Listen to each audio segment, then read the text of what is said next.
Magandang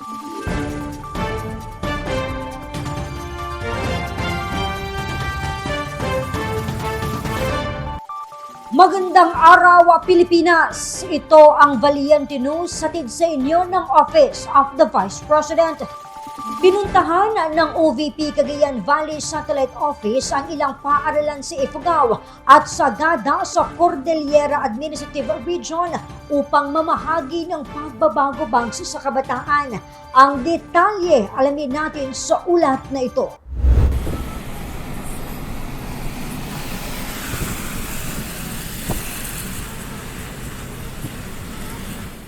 Sinuong ng OVP Cagayan Valley Satellite Office ang matarik na daan patungo sa bayan ng Tinok na mahigit 1 oras ang layo mula sa Lagawi, ang kapital ng Ifugao Province.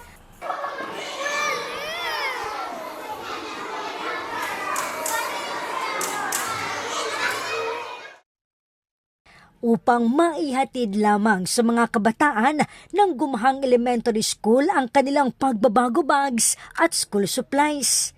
Di naman maitago ang kasiyahan ng 200 na mga mag-aaral sa natanggap na bag at school supplies mula sa tanggapan. Ang iba sa kanila, agad na sinukat ang natanggap na bagong kapote. Maraming salamat po sa natanggap kong school supplies dahil dito po sa paaralan namin medyo may pagkukulang sa mga school supplies. Hindi rin po maka-purchase yung mga magulang ko ng mga gagamitin ko sa paaralan kasi marami po kong utang. Ayon naman kay Teacher Teresita, mayroong epekto ang kakulangan ng school supplies sa pag-aaral ng kabataan sa kanilang lugar. Nahihirapan sila lalo kung kapag enrollment na, nahihirapan sila sa pagkuha ng mga school supplies kasi malayo sa Lagawi o sa poblasyon. Kaya kung minsan yung mga bata, papasok sila the first day na kung minsan walang mga bags, walang mga papel. Kaya niremedyo na lang namin na bigyan sila.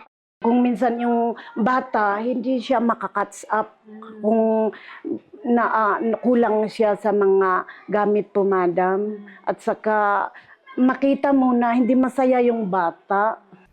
Nagpahayag naman si Teacher Teresita ng kanyang pasasalamat sa pagmamahal ni Inday Sara sa kabataan at sa kanyang dedikasyon sa sektor ng edukasyon. Laking tulong sa mga anak namin kasi dito sa amin kukunti ang nakapag-aral. Sa mga ganito, it will encourage them, madam, para pagbutihin nila, ipagpatuloy nila to reach their dreams, madam.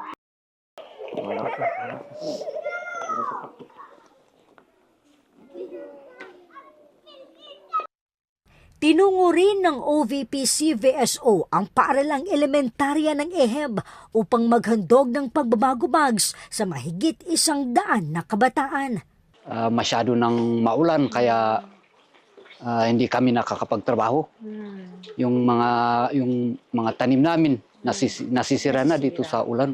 Kaya nga laking pasasalamat namin na yung napili namin yung lugar namin na pagbigyan ng ito yung regalo ninyo para sa amin, para sa mga anak namin.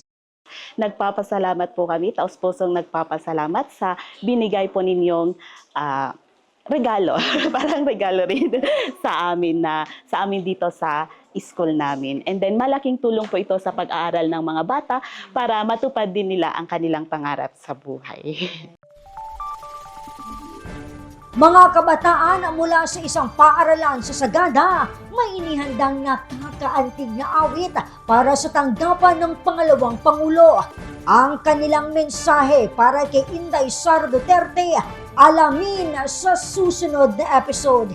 Ako si Claudette Loreto para sa makabuluhan, naninindigan at matapang ng mga ulat at impormasyon. Maraming salamat.